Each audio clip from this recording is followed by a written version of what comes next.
BJ Surhoff will be inducted into the Hall of Fame, New York State Baseball Hall of Fame, coming up November 12th. Look forward to meeting BJ, and we welcome him to Big Board Sports, along with Coach Patsos, who's in studio. Good morning, Coach. I came in because of BJ. The King of Rye, New York. He's still happy from Carolina winning it all. Hi, BJ.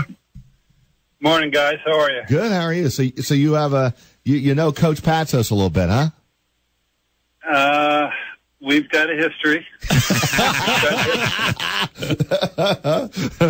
Would you like to explain the history? Too much time. We don't have enough time. Well, Coach, you're going to have to show up November 12th for the induction ceremony. You know, we have a game the next day against our home opener is Florida Gulf Coast, but I'm going to try to get it over there. But anybody who doesn't know, BJ's father was a great coach at Rye High School. Then he went to Carolina and kind of made his own way, and he was great for the Orioles, could play a million positions, but he's unbelievable in the community, and he goes to a lot of sporting events, and he made a great impact talking to our teams at Loyola. He would come to practice. Awesome. Well, hey, I'm looking forward to meeting you, BJ, and we appreciate a few minutes here on Big Board Sports. What will it mean on November 12th to be inducted into the New York State Baseball Hall of Fame? Let's start there. Well, anytime you get into a Hall of Fame, it's a great honor. Quite frankly, I didn't know there was one. And then what's even more special is the people you get to go in with. You know, it's not something you set out to do, but, you know, if you look at the class, the people that are going in, it's two of them are guys I know well, and obviously Paul and Neil played against for a long time, but Walt Weiss is one of my closest friends in the world, and Sean Dunston was in high school in New York at the same time we both were, so it's even more special to go in with guys you know and played against. 18-year career, a little bit with Milwaukee, who drafted you, right? That's the in the amateur draft in '85, and Orioles, the Braves. What I'm impressed with, though, is that you have played every position except pitcher. That is, I mean, that's unheard of. How did that go about? I mean, the fact that you were able to play every position outside of stepping on that mound. Well, you know, in the big leagues, I started as a catcher, but as a kid, I played shortstop a lot, and I pitched and I caught. And I was, when I was a kid in Little League and Babe Ruth, I was on the same team with my brother, and he pitched, I would catch. When he didn't pitch, he caught, and then I'd play short. And then, you know, I went to school, I was drafted as a shortstop. The Yankees had an eye on moving me to third or behind the plate. But my college coach had a thing for left-handed hitting catchers, and I believe he's had 6 or 8 go to the big leagues. So he was also big on the fact that because I could run better than average, he didn't want me to be behind the plate 24/7, so he'd move me around. And sometimes, you know, I got to pro ball, some of it was out of necessity. I only played a little bit at short and second, and those were when middle of games when guys got hurt or we made some switches, but all the other things, I consider myself a baseball player, not a one-position player. BJ, Chris Honorato here with Roger Weiland and Coach Patsos, of course. Be honest, man, was there ever a game you were in, it was like 15-2 in the 9th, and you said to your manager, look, I've done everything else but pitch. Get me out there on the mound. Well, there was a period of time when I thought it'd be pretty cool to actually get out there and toe the slab. But after a while, I started coming to my senses. And you know, I started seeing guys get hit, and ball starts whistling by you a little bit harder and faster. And I I'm good with that being out there. I want to walk away in one piece. BJ, I'm just looking at your stats, man. 2,326 hits, 1,153 RBIs, 282 average, and then even more impressively, and maybe you could talk a little bit about this, the 84, you're in the very first U.S. Olympic baseball team. Yeah, that was a great year. It was one of the opportunities I got. After 83, I got to play on a Pan American team, and we traveled to Europe, and then we went down to Venezuela, and I played really, really well. I got an opportunity to do that as a freshman, and the team was all freshmen and sophomores, so go with the focus on the next year, and you know, then we had a whole countrywide tryout camp. You know, it was a big to-do. And in fact, we got to play in L.A. And so I kind of – and then my sophomore year, I had my best year. So It was the year before really put me on the map, having a chance. And, you know, that was a great tour because we got to play in so many different places, in minor league venues, big league venues. And I really believe that tour set many of us up to get to the big leagues and be comfortable fairly quickly. Did you play in Fenway that year in '84? We did. I think I was at that game when the Olympic team came. Yeah. Yeah, McGuire went deep. The... Will Clark took 3 swings and hit 3 homers. And, yes, Will Clark was on. And BJ, were you on the team that was the first team to go to Cuba?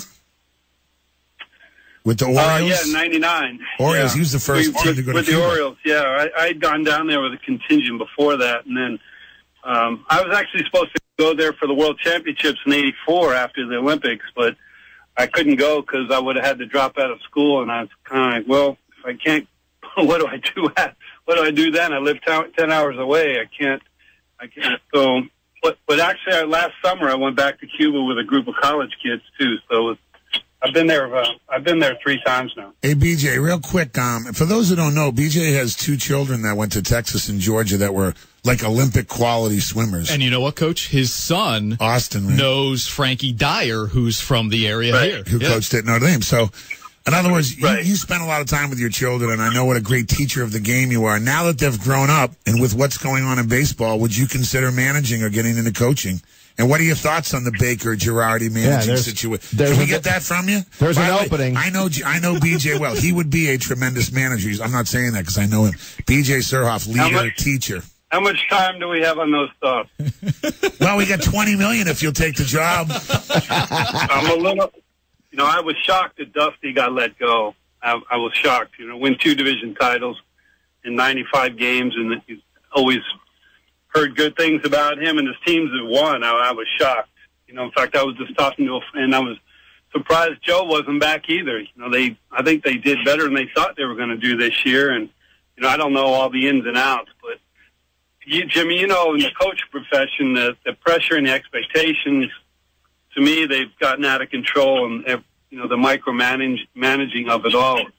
There's a lot more to it than just the wins. Obviously, in pro sports, you got to win, but I was very, very surprised to see those guys let go. So your resume does not have coaching or managing. So would you ever consider throwing your name out there as a candidate? Well, I'm not sure you throw your name out there anymore, but I've been involved with the Orioles for the last 6 or 8 years, helping out in their minor leagues. They have 3 teams real close to my house, and a 4th team that's about 2.5 hours away on the Eastern Shore, and I go to spring training every year to help out. I've tried to stay a little bit connected. You know, there was a time when I was playing, I thought I would transition right into it. I kind of got away. I wanted to be able to watch my kids, and as they were going through their teen years and then into college, and watch them compete at Texas and North Carolina. And I have a son who has a disability, so it takes a lot of our time too. And but sure, I'd entertain the thought in the right situation, the right place, and it'd have to be right for me, and the right person, people would have to want me. Well, the Yankees decided not to have Girardi back, but you could, from what you just said, BJ, you could certainly understand Girardi too. You know what? Parting ways here. Been doing it for 10 years. You talk about the pressure, and he's got a kid, plays high school baseball in Florida, probably wants to go see him play a little bit. That doesn't surprise me at all. I know Joe's, his kids are a little bit younger than mine. We're the same age. We're the same draft class too, and if that's the case, I don't blame him at all. I was just surprised that there wasn't, again, not knowing what's going on, I was surprised that they let his contract run out unless it was this decision. Because when, I just say, I think it's getting a little crazy with how people are judged these days and whether you win only. BJ, I have to get you to either confirm or deny a story I heard about you in high school, that you hit a home run so far it hit off a firehouse and then actually killed a squirrel. Know exactly what you're talking about. Somewhere that came up and someone put it on my Wikipedia page. Oh, it's actually on your Wikipedia? I laugh about it. Yeah, I didn't know it was actually on Wikipedia, which certainly you can't trust. But yeah, I had somebody tell me that story. Yeah, my daughter pointed it out to me one time, and I just got a chuckle out of it because I can remember it says it happened in Somers, and we played there one time, and I can remember hitting a homer there, but I'm pretty sure I didn't kill a squirrel or hit a firehouse. BJ, you're a humanitarian. You wouldn't do that. BJ, can I get your thoughts, especially with the Wild finish to the World Series last night? I can't lie. I kind of turned it off.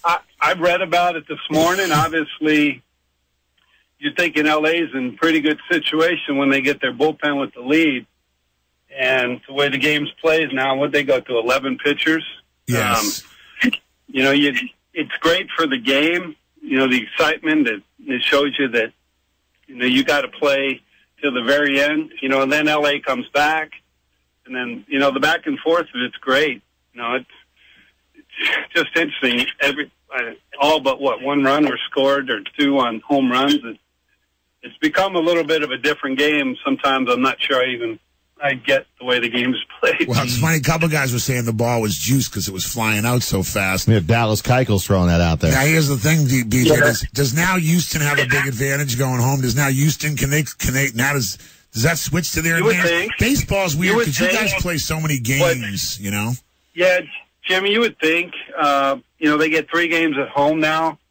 But again, the way momentum shifts so quickly, and your starting pitcher has got to get you deep in the game and get you some innings, and you have to score some runs. Houston's a great place to hit. I mean, that is a great place to hit. LA not so much, but I think because it was so hot in LA that the ball was flying. Because normally at night you don't see guys going out at will, especially to center and hitting oppo homers, because at times it's like a graveyard. Yeah, I've been out there. It's a great place to watch a game. It is way different at night. Way different. All the ballparks on the West Coast at night, real heavy air. Really, San Francisco being the worst. Well, they were flying out last night. 8 home runs and 5 in the extra innings. So. Best hot dog in baseball, the Dodger dog. Oh, Dodger dog, yeah. The best. I haven't been, I played in that's where we played the Olympics in '84. It's a fabulous venue. It's really stood the test of time. And I don't think I've been there since 2004, but it's, the setting's beautiful. Yeah. Well, for those of you who might come out on the 12th, BJ's a wonderful person. He does a ton with autism. My brother has an autistic son, and BJ's like a leader in the Maryland community. He's made a lot of strides. He's well respected, like nationally, for all the stuff that you've done. So congratulations. I hope your son's doing well there. And he's a really, really good guy, and he loves lots of sports. I would come out on the 12th to meet BJ Surhoff. Quality guy. Awesome. BJ will be inducted into the New York State Baseball Hall of Fame November 12th. BJ, look forward to meeting you on that day, and thanks for a few minutes here on ESPN Radio in Albany. Absolutely. Thanks. Good luck, Jimmy. Thanks, BJ. See you. BJ Surhoff with us here on Big Board Sports.